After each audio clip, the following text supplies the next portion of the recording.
സുപ്രഭാതം ഫ്രണ്ട്സ്. ഇന്നൽപ്പം ഭക്തിയിൽ നിന്ന് തുടങ്ങാം. രാവിലെ എണീറ്റ് കുളിച്ച് അമ്പലത്തിലൊക്കെ പോയി വരണ വഴിക്ക് വെയിലും മഴക്കാറും ഒരുപോലെ. ചിലപ്പോൾ ഇന്നായിരിക്കും ആ കുറുക്കൻ്റെയും കോഴിയുടെയും കല്യാണം. പെട്ടെന്ന് ക്ലൈമറ്റ് ചേഞ്ച് ആയി. 1 മിനിറ്റ് കൊണ്ടാണ് മഴക്കാറ് മാറി വെയിൽ ഇപ്പോൾ വരുന്നത്. നാട്ടിലെ കാലാവസ്ഥ ഇപ്പോൾ ഇങ്ങനെയാണ് ഫ്രണ്ട്സ്. ഇത് ഇന്നത്തെ എൻ്റെ ഔട്ട്ഫിറ്റ്. പൈസയൊന്നും നോക്കിയില്ല, പുതിയൊരു ലിനൻ്റെ ഷർട്ടങ്ങ് മേടിച്ചു. ജോലിക്ക് പോകാൻ ഇന്നും ലേറ്റാണ്. ഓഫീസിലെത്തി പെട്ടെന്ന് ജോലി തുടങ്ങി. കുറച്ച് കഴിഞ്ഞപ്പോൾ ഒരു ചായ കുടിക്കാൻ ആഗ്രഹം. എങ്കിലൊരു ചായ കുടിക്കാമെന്ന് കരുതി ഒരു ചെറിയ ചായക്കടയിൽ പോയി. ബാക്കി ചെയ്ത് തീർക്കാനുള്ള ജോലിയെല്ലാം ചെയ്തിട്ട് ഉച്ചഭക്ഷണം കഴിക്കാൻ പോയി. ഇതാണ് ഇന്നത്തെ ഉച്ചഭക്ഷണം. ചോറിൻ്റെ ഉച്ചിയിലോട്ട് ആ ചേട്ടൻ സാമ്പാർ കൊണ്ടൊഴിച്ചു. സാമ്പാറിൽ പപ്പടവും ഇട്ട് പൊടിച്ച് കുറച്ച് മീൻകറിയും കൂടെ മിക്സാക്കി ഉരുള ഉരുട്ടി ചോറുണ്ട്.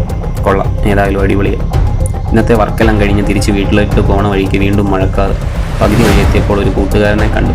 അവനാണെങ്കിൽ ഒന്നും കഴിച്ചിട്ടുമില്ല. അവൻ പറഞ്ഞതുകൊണ്ട് മാത്രം ഒരു കടയിൽ ഒന്നുകൂടെ കഴിക്കാൻ കയറി. 4 പൊറോട്ടയും ഒരു ഗോമാതാവും പറഞ്ഞു. ബീഫ് തീർന്നെന്ന് ആ ചേട്ടൻ പറഞ്ഞതുകൊണ്ട് മാത്രം പൊറോട്ട സാമ്പാറിൽ അഡ്ജസ്റ്റ് ചെയ്ത് കഴിച്ചു.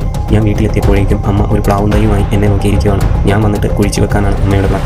365 ദിവസവും ചക്ക ഉണ്ടാവുന്ന പ്ലാവാണെന്ന് ഇത് വിൽക്കാൻ വന്ന ആൾ പറഞ്ഞപ്പോഴാണ് അമ്മ ഈ പ്ലാവും തൈ വാങ്ങിയത്. ഏതായാലും വാങ്ങിയതല്ലേ, കുഴിച്ചു വെച്ചേക്കാമെന്ന് കരുതി പറമ്പിൻ്റെ നടുക്കൊരു കുഴിയെടുത്തു. എന്നിട്ട് ആ പ്ലാവും തൈ അങ്ങ് നട്ടു കഴിഞ്ഞപ്പോൾ മൊത്തത്തിലൊരു ലുക്കത്തി ആയിട്ടുണ്ട്. രാത്രി ആയപ്പോഴേക്കും മഴയും നിലാവുള്ള ചന്ദ്രനും അടിപൊളി, മൊത്തത്തിൽ കൊള്ളാം.